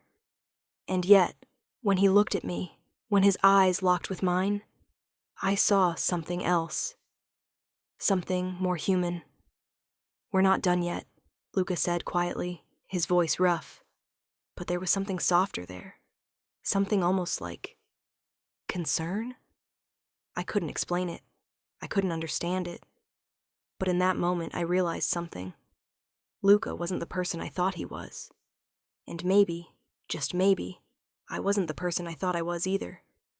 The fight wasn't over, but for the first time, it felt like something was beginning between us. something complicated, something that neither of us had planned for, and I didn't know if I was ready for it, but I also couldn't walk away. Not anymore. The aftermath of the battle left the mansion in a state of eerie silence. The once bustling halls full of life and purpose now felt hollow. The wounded were being tended to, the dead were taken care of, and the few men who had survived were already preparing for what came next. But the adrenaline that had been coursing through my veins was beginning to wear off, leaving a dull, heavy exhaustion in its place. Luca hadn't said much after the fight had ended. He moved from one room to another, checking on his men, issuing orders, and overseeing the aftermath of the war that had been fought on his turf. His face was a mask of stoic control, though I could see the exhaustion in the way his shoulders slumped just a little when he thought no one was looking. I sat in the corner of the war room, trying to stay out of the way as the men moved around me. I felt like an outsider, again, like I was in a world that wasn't mine and never would be. But there was no escaping it. No escaping Luca. As the hours wore on, I began to wonder what it was I was doing here, what I was supposed to be to him. I had seen too much. I knew too much. But was that enough to make me important? Or was I just another liability to him? A person he had to keep alive for his own reasons, but one he didn't really care about. But deep down, I knew it wasn't that simple. I had seen the cracks in Luca's armor, the moments of vulnerability that flickered in his eyes when no one was watching. I had seen how he acted, how he was with his men, with the people he considered his family. But I had also seen something else, a glimpse of something softer beneath the cold exterior. And despite everything, I couldn't help but feel drawn to him. It was a dangerous thing to feel, especially in his world, but I couldn't stop it. The door to the war room creaked open, and I looked up to see Luca step inside, his face a little softer than before. There was still blood on his clothes, still the faint scent of smoke and gunpowder in the air around him, but his eyes were less guarded than they had been during the battle. He didn't say anything at first. He just stood there, looking at me, his gaze intense. I didn't know what he was thinking, but I could feel the tension between us growing stronger. My heart was still racing, still pulsing with the remnants of adrenaline, and I couldn't seem to shake the way his presence made me feel. For a moment, neither of us spoke. The room felt too small, too crowded with unspoken words. The chaos of the battle seemed to hang in the air, the smoke not just from the guns, but from everything that had happened between us. Luca moved closer to me, his footsteps heavy but deliberate. I could feel the weight of his gaze on me, could feel the pull of his presence even before he spoke. "You're still here," he said, his voice rough, almost like he didn't quite believe it. As if he was surprised I hadn't run, surprised I hadn't tried to get away while I still had the chance. I stood up slowly, feeling the blood rush to my head. "I'm not going anywhere," I said, my voice quieter than I intended. But I meant it. Despite everything that had happened, despite the violence and the danger that had come with it, I wasn't ready to leave. Luca took a step closer, his eyes never leaving mine. His gaze was fierce, but there was something there. Something I hadn't seen before. Something that made my pulse quicken.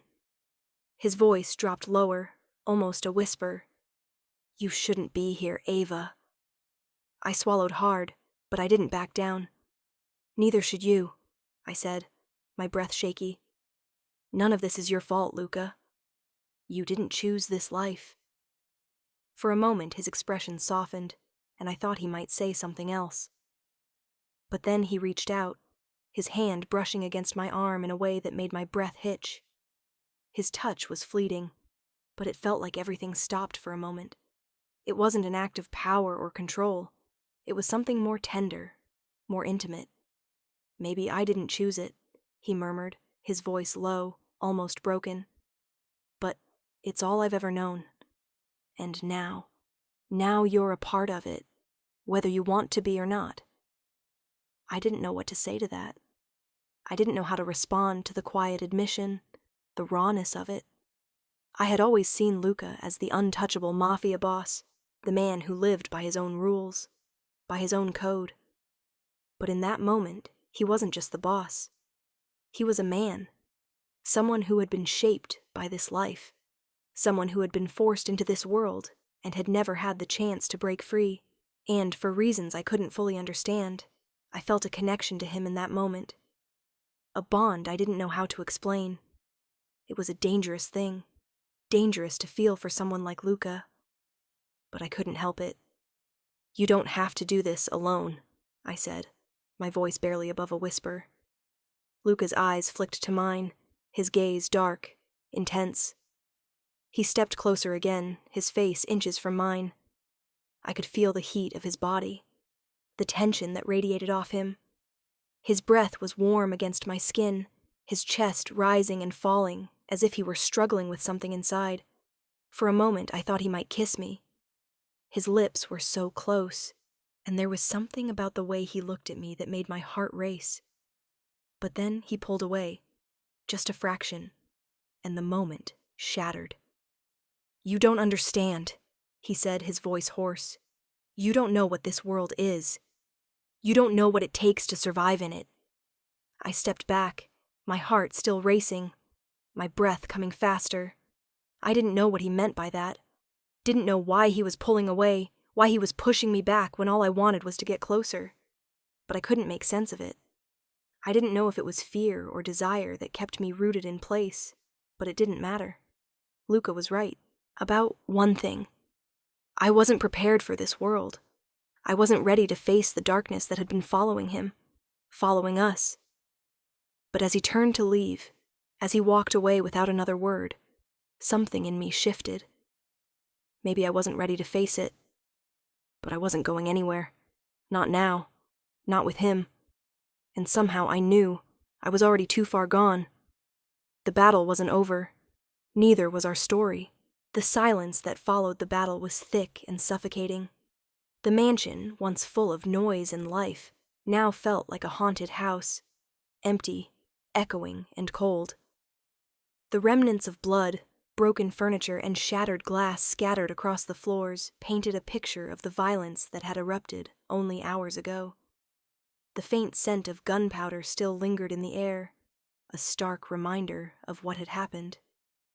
I had stayed out of the way, mostly, keeping to the corners of the house, trying not to think too much about the violence and what it meant for me. I had no place here, no reason to be involved, and yet here I was, stuck in the middle of it all. I couldn't escape, and something inside me told me I wouldn't even if I tried. Luca hadn't spoken much after the fight. He had been busy with the aftermath, ensuring that his men were in control, that any wounded were tended to, and that the Russians were dealt with. His calm demeanor had returned, the icy wall he always carried around himself now fully intact. I knew better than to approach him, so I stayed out of his way, watching from the shadows, unsure of my place in all of this. What was I to him? A liability? A weakness? Or something more?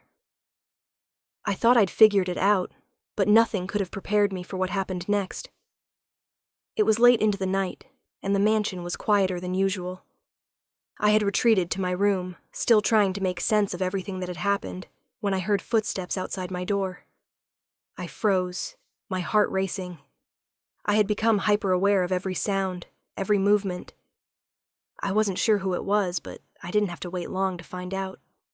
The door creaked open, and I looked up to find Luca standing in the doorway, his posture tense, his expression hard. His eyes didn't quite meet mine as he stepped into the room, closing the door behind him with a soft click. "I need you to come with me," he said, his voice low, almost mechanical. I didn't speak at first, trying to gauge his mood. There was something off about him, something that didn't quite match the usual cold precision. It was as if he was trying to hold himself together, but there was a shift in the air, an almost tangible crack in the walls he'd built around himself. "Where are we going?" I asked, my voice shaky despite myself. I couldn't quite explain why, but something about this moment felt wrong. Luca didn't answer immediately. He just stood there, looking at me with that unreadable expression. The silence between us felt too heavy, too laden with meaning. Finally he spoke, his voice hardening with every word. "We've had a breach," he said. "I need to handle it personally." A breach? My stomach tightened at the word. The Russians were the threat, weren't they? What else could be more dangerous than them? "What breach?" I asked, my voice barely above a whisper. Luca's eyes flicked to mine, his gaze sharpening as if something had clicked inside him. But he didn't answer right away, his focus drifting toward the door, as if he was trying to figure out whether I should know what was happening. "It's not your concern," he said finally, his voice harder than before. "You're coming with me, whether you like it or not." I hesitated, my feet rooted to the floor. I didn't want to follow him, didn't want to walk further into whatever darkness awaited us. But there was no time to think. I had no choice but to comply, to go wherever he wanted, like a helpless pawn in his game. "Fine," I said, my voice barely above a whisper. "But I want to know what's going on." Luca didn't respond. He just turned on his heel and motioned for me to follow. I hesitated for a moment longer before I followed him down the hall, my heart beating faster with each step. There was something in the way he moved, something desperate in the lines of his face, that made me feel uneasy. We reached the end of the hallway, where Luca stopped in front of a door I hadn't seen before. It was tucked away, hidden behind a set of thick curtains. He turned to me then, his eyes locking onto mine with an intensity that sent a shiver down my spine. "Stay behind me," he ordered, his voice cold again, that commanding edge returning to his tone. But there was something else beneath it, something I couldn't place. I nodded, not trusting myself to speak. Luca opened the door slowly, and as he stepped inside, I followed. The room was dark, save for the faint light of a single lamp in the corner. And in the center of the room, standing there like a shadow in the dim light, was someone I never expected to see. It was Marco. My stomach dropped. Marco was one of Luca's most trusted men, his right-hand man, loyal to the end. He was the last person I would have expected to betray him. And yet, there he was, standing in front of Luca, his face twisted in a way that made my blood run cold. "Marco?" I breathed, my voice barely a whisper. But the question was futile. I already knew. Luca's eyes narrowed as he stepped further into the room. His voice, when it came, was dangerously calm. "Why?" he asked, his tone low, but filled with so much weight, so much anger, that I felt it in my bones. "Why betray me now?" Marco's face was unreadable. He didn't move for a long moment, his eyes flicking between Luca and me, but finally, he spoke. "I had no choice," Marco said quietly, his voice almost pleading. "You've become too powerful, Luca. Too dangerous. The Russians were never the real threat. They were a distraction. It was always about you. You're getting too big. You've started taking too much control." Luca's fists clenched at his sides, his jaw tight. "You sold me out for what? More power? More money? You think they'll spare you?" Marco flinched, but he didn't back down. "I didn't have a choice," he repeated. "They promised me that if I helped them, I'd be free of this, free of you." Luca's eyes turned to ice, his expression hardening to something almost unrecognizable. "You really think I'd let you walk away from this?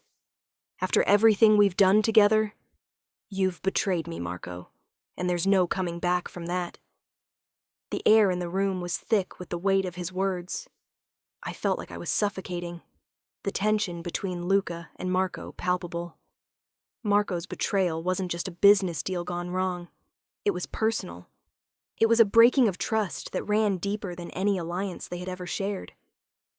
Luca took a step forward, his hand moving to the gun at his side, the cold click of the metal sounding louder than anything I had ever heard. "You made your choice," Luca said, his voice low, his anger barely contained. "And now, you pay for it." Marco's eyes flicked to me, a flicker of regret passing through them, but it was too late. Before I could even process what was happening, Luca moved, his hand steady as he aimed the gun at Marco. "Luca, no," I shouted, my voice breaking as I stepped forward, but it was too late. The shot rang out, sharp and final. Marco crumpled to the floor, his body hitting the ground with a sickening thud. I stood there, frozen, my mind unable to comprehend what had just happened. The man who had been Luca's closest ally, the man who had stood by him through everything, was now lying lifeless at his feet. Luca didn't flinch. He didn't move, his eyes fixed on Marco's body with an expression I couldn't quite read. There was no satisfaction, no triumph in his face, just emptiness. And in that moment I realized something I should have known all along. Luca's world wasn't just dangerous because of the enemies outside the walls. It was dangerous because of the betrayals that lurked in the shadows, because even those who were closest to him could turn on him when the stakes were high enough. And I, too, was a part of that world now, whether I wanted to be or not. Luca turned to me, his face hard, the gun still in his hand. For the first time, he didn't look like a Mafia boss. He looked like a man who had lost something more than just a friend. "Go back to your room," he said, his voice barely above a whisper, like he couldn't bring himself to say anything more. "Stay out of the way." I didn't argue. I didn't know what to say. As I turned to leave, I couldn't help but wonder how long before I, too, became someone he had to protect himself from. The coldness that settled in the mansion after Marco's death was unlike anything I had ever felt. It was a quiet that spoke volumes, the kind of silence that filled the room with tension and remorse.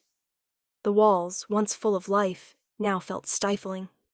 The shadows in the corners seemed darker, heavier, as if even the house itself was mourning. I hadn't seen Luca since the incident. He had given me the order to return to my room, and I had obeyed, not daring to disturb him or his men. I spent most of the night pacing, the echo of the gunshot still ringing in my ears.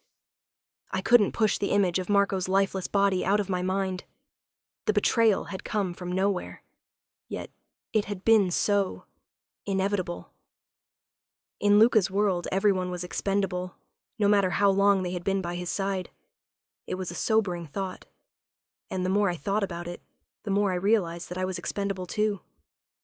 By the time the morning came, I had steeled myself. I had to understand where I stood in this world. If I didn't, I would keep falling further into the unknown, into the darkness that Luca and his empire thrived in. I had to confront him, had to ask the questions I had been avoiding for weeks. I didn't know what would happen after I did, but I knew I couldn't keep pretending that I didn't care. I couldn't keep denying the pull I felt toward him. I found Luca in the study, as I had expected. It was one of the few places in the mansion that felt like it belonged to him entirely. His desk was cluttered with papers, maps, and weapons, a reflection of the world he lived in. He didn't notice me as I entered. His attention was focused on the papers in front of him, his face hard, unreadable. I stood in the doorway for a moment, unsure if I should interrupt him, unsure if he even wanted to see me. The coldness between us felt suffocating, but I knew I had to speak. If I didn't, I might never get the answers I needed. Finally, I stepped forward. "You can't just ignore what happened," I said, my voice stronger than I felt. "I won't pretend that I don't care about what happened to Marco. I won't pretend that everything's fine, just because you want it to be." Luca didn't look up at first. He just kept flipping through the papers on his desk, his fingers moving with practiced precision, his gaze cold and distant. "Ava," he said, his voice sharp but controlled. "This isn't something you need to concern yourself with. You don't belong here." The words stung more than they should have. I knew he was trying to push me away, to keep me at arm's length, but the hurt still settled deep in my chest. "I don't belong here?" I repeated, the words bitter on my tongue. "Maybe I don't, but that doesn't mean I'm just going to disappear. You can't shut me out forever, Luca." He finally looked up at me, his eyes dark and filled with something I couldn't read. For a moment, it was as if he were looking right through me. Then, with a deep breath, he stood and walked over to the window, his back to me. "Ava," he began, his voice quieter now, almost like he was speaking to himself. "This world isn't a place for people like you. You think you understand it, but you don't. You don't understand what it takes to survive in it. And you don't understand what I've had to do to get here, to stay here." I felt my breath catch in my throat. The words hung in the air between us like a heavy weight. "Then make me understand," I said, my voice softer this time. "Tell me, Luca, why do you do this? Why this life? Why everything you've built?" There was a long silence before he spoke again. This time his voice cracked slightly, betraying a rare vulnerability. "Because it's all I've ever known," he said, his words low, almost like a confession. "Because I was born into this world, and I didn't have a choice. When you're raised to lead, when you're raised to be the one everyone depends on, there's no room for anything else. No room for weakness. No room for doubt." His shoulders sagged slightly as he stared out the window, the light from the morning sun casting long shadows across his face. I could see the strain in his posture, the weight of the years he had spent in this world, fighting, clawing his way to the top. "Do you know what it's like to never have a choice?" he continued, his voice barely above a whisper. "To watch the people around you, the ones you trust, betray you? To know that the people closest to you might stab you in the back the moment you turn your head?" I stepped closer, my heart aching for him. I hadn't expected him to open up like this. Not like this. Luca was a man who carried the world on his shoulders, who had been hardened by years of ruthless decision-making. But in that moment, I saw the man beneath the Mafia boss, the one who had been shaped by everything he had lost, by everything he had been forced to do. "I never asked for this life," he said, his voice rough, like it physically pained him to admit it. "I was just a kid when my father died. I didn't get to choose what happened after that. I had to grow up fast. I had to become something I never wanted to be." I didn't know what to say. His words hit me harder than I could have imagined. I had always seen him as the cold, calculating figure who controlled everything around him, who commanded fear with a single glance. But now, standing in front of me, he was just a broken man, trying to survive in a world that had never given him a choice. "I never wanted you to get involved in this, Ava," Luca said, his voice softer now, almost regretful. "But you're here, and you're in danger, and I can't keep pretending that I don't care about that." I stood in stunned silence, the weight of his words pressing down on me. In that moment, I realized that Luca had been hiding something from me all along. He wasn't just trying to protect me from the outside world.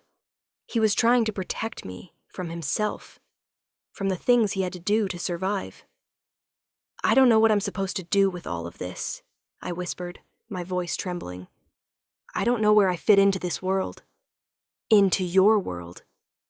Luca finally turned to face me, his eyes searching mine like he was looking for something. Some kind of answer, some kind of understanding. "You fit in because you're here," he said, his voice low, but filled with an intensity that sent a shiver down my spine. "You fit in because you've stayed. Despite everything that's happened, despite everything I've done, you're still here. And that means more to me than you'll ever understand." I couldn't stop the tear that slipped down my cheek, the rawness of the moment breaking through the walls I'd built around myself. I didn't know what this meant, what would happen next, but I knew one thing for sure. We weren't just two people stuck in a dangerous game anymore. We were tangled in it, together, and no matter how much we fought it, we couldn't escape it. Not now. Not after everything that had happened. Luca stepped forward then, his hand reaching out to touch mine. It was the first time he had reached for me like that, without the coldness, without the mask of the Mafia boss. And in that moment, I realized that maybe, just maybe, he was starting to let me in. But what would that mean for both of us? Would it save us or tear us apart? I didn't know the answer, and I wasn't sure I wanted to. But whatever happened next, I couldn't walk away. I wouldn't. The days following our conversation were a blur.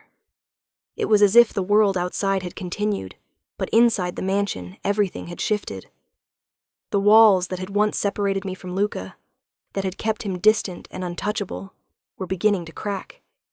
Slowly, imperceptibly, The distance between us started to close. But with each passing moment, the danger in his world, our world, grew more real.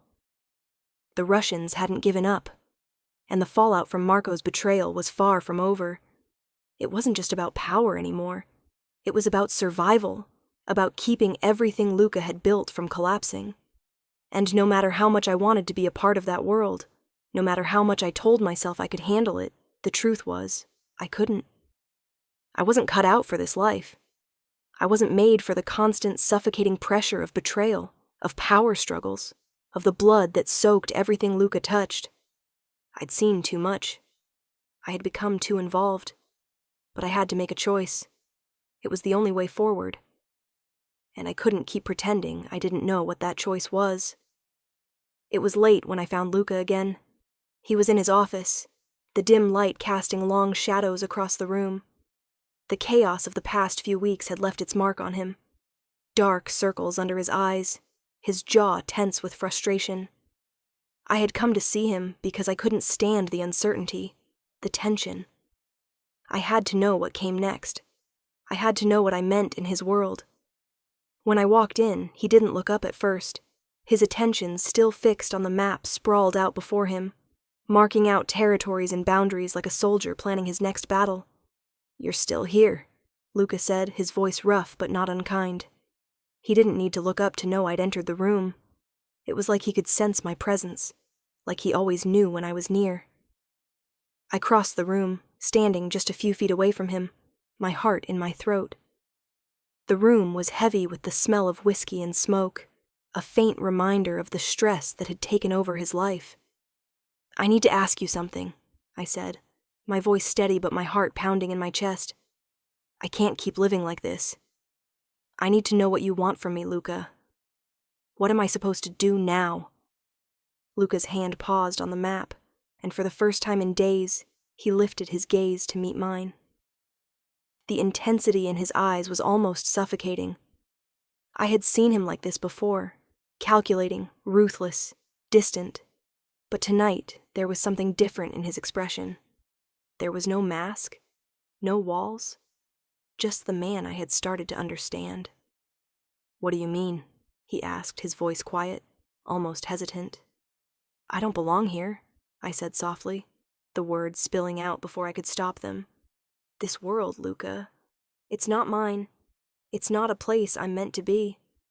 I'm just—" I stopped, trying to find the right words. "I'm just in the way, and I can't keep pretending I'm not." Luca didn't speak at first. He just watched me, his expression unreadable, like he was trying to figure out whether I was serious or if this was just another emotional outburst. But when he finally spoke, his voice was barely above a whisper. "You're not in the way," he said, and there was something in his voice that made my chest tighten. "But you can't leave. Not now. Not after everything." "Then what do you want from me?" I asked, my voice cracking. "I can't keep pretending that I'm okay with this, that I'm okay with you." I let the words hang in the air, unsure of what I was asking. Luca's gaze softened, his lips parting as if he wanted to say something, but couldn't quite find the words. I felt a strange knot in my stomach, a deep uncertainty about what was going to happen next. "I want you to stay," he said finally, his voice almost a plea. "But not because of what you think. I don't need someone to help me run things. I don't need someone to stand by my side for appearances. I need you to stay because I can't let you go. And I don't know why I can't." His words hung in the air like a confession, raw and unspoken for so long, and in that moment I understood. I had never been just a pawn in his game. I had never been just someone to control, to keep safe. I had become something more to him, something that he didn't want to admit, not even to himself. The weight of it all hit me like a freight train. It wasn't just about the Mafia anymore, or the danger, or the violence that came with this world. It was about us. It was about the pull between us, the connection that neither of us could ignore. I took a step closer to him, my breath shallow as I searched his eyes. "What are we doing, Luca? What happens now?" He didn't answer right away. Instead, he closed the distance between us, his eyes never leaving mine. He reached out, his hand gently brushing against my cheek, his touch warmer than I expected. I could feel the weight of his hand against my skin, like a silent promise. "We survive," he said, his voice rough with the emotion he was clearly trying to suppress. "That's all we can do. We survive this world, Ava. Together, whether you like it or not." His words hit me harder than I expected, a shiver running down my spine as I realized the truth in them. This wasn't just about survival anymore. It wasn't just about navigating the dangers of his world. It was about us and the choices we were both making. I felt a strange comfort in his words, though they scared me more than anything. I wasn't ready for this. I wasn't ready for him, for the life that came with him. But I couldn't walk away either. Not anymore. Luca's hand dropped from my cheek, his eyes still locked on mine. For a moment we stood there, neither of us speaking, the tension between us thick and palpable. "I won't let you go," Luca said again, his voice quieter now, as if he was speaking the truth for the first time. I opened my mouth to respond, but before I could, the sound of footsteps echoed from the hallway, a reminder that the world outside was still dangerous, still unforgiving. The mansion was still under siege, and the battle wasn't over. We had made our choices, but the price of those choices would still have to be paid. Luca took a step back, his expression hardening once more. "Go back to your room. Get some rest. I'll deal with the rest." I didn't argue. I didn't say anything else. I turned and walked away, my heart heavy with everything unsaid between us. But as I reached the door, I paused, turning back to him one last time. "What happens when this is all over?" I asked, my voice barely above a whisper. Luca's gaze softened, and for the briefest moment he almost looked human. He almost looked like someone who had never been touched by violence, by betrayal, by the harshness of his world. "When this is over," he said, his voice steady, "we make our own choices. For once." I nodded, unsure of what that meant, but knowing in that moment that it was the closest thing to hope I had ever heard from him. And with that, I left him there, wondering what the future would bring. 6 months had passed since the last battle. Since the chaos, the bloodshed, the betrayals. The mansion was still the same, grand and intimidating, but it had transformed. The tension that once suffocated the air had softened, replaced by an unexpected calm. Luca had secured his power, stronger than ever. But with that strength, something else had changed, something I never expected. Luca had changed. Not in the ways that were obvious to others. He didn't shed his cold, commanding exterior. That was who he was, who he'd always been. But beneath that exterior there was a warmth, a quiet kindness that had emerged over the months. He wasn't just the Mafia boss anymore. He was Luca, the man who had allowed himself to be vulnerable, to care. The man who had let me in. We had fought through the hard moments, the fear, the pain, and we had come out stronger because of it. The life of constant danger hadn't disappeared, but it didn't control us anymore. We had found balance in a world that didn't know how to offer it. I had found my place, too. It wasn't easy. It wasn't perfect. But it was mine. I was no longer just a bystander. I was a part of Luca's world, not because I had to be, but because I chose to be. Together, we had rebuilt trust, not just between us, but in the empire he had created. I had learned how to navigate this world, not by pretending to be something I wasn't, but by learning to stand beside him, by his side, as an equal. Luca stood at the window of his office, as he always did, looking out at the sprawling estate.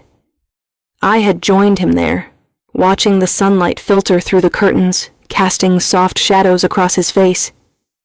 He looked at peace in this moment, a stark contrast to the man I had met all those months ago, the ruthless, untouchable Mafia boss. I leaned against the doorframe, watching him, "It's a beautiful view," I said, my voice soft.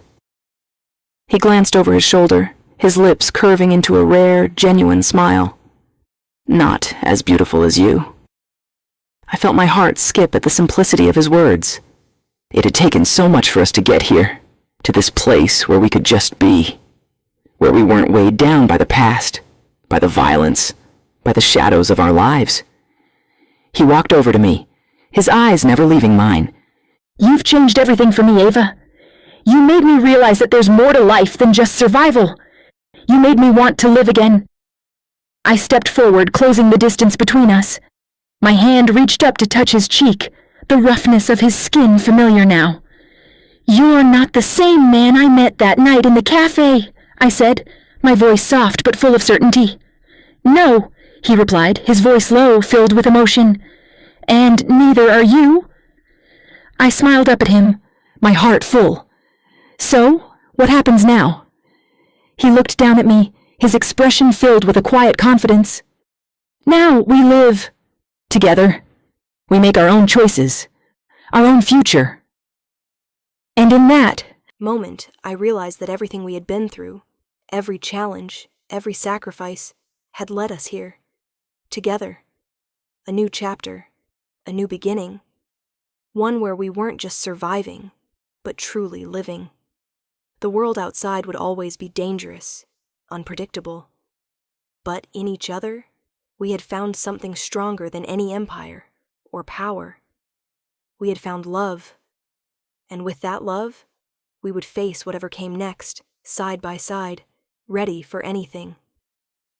And for the first time in my life, I felt truly at peace.